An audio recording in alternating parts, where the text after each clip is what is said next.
Yo, what's up? Good morning. Pasok ng trabaho. Let's go. Good morning. Good morning.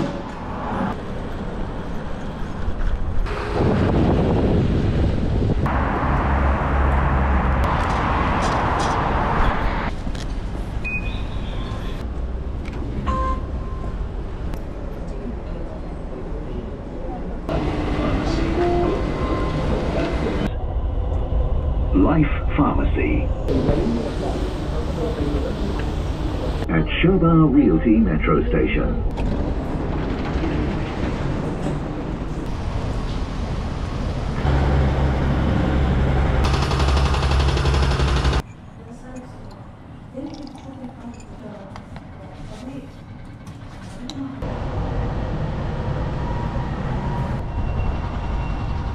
Hindi na.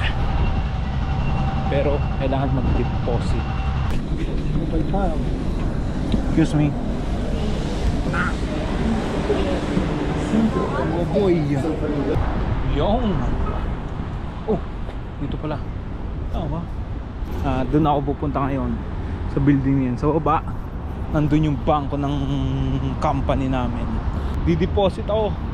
Yan ang nautusan. Ganito talaga sa ibang bansa.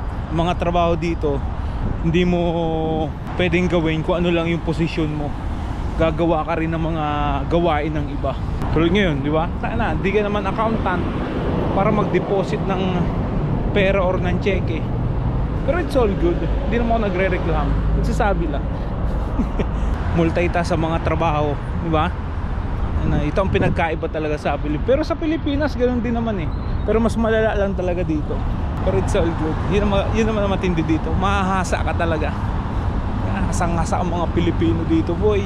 Kahit sa ang trabaho, hindi lang sa mga office work, sa mga restaurant or kung saan man.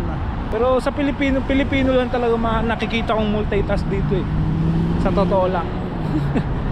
Kahit hindi mo 40 ng trabaho yun, puta na magagawa mo, boy. Pero tama na ang dada. Deposit na. Okay? Ingat ang lahat. Sana okay kayo sa trabaho nyo, mga choy. Let's go!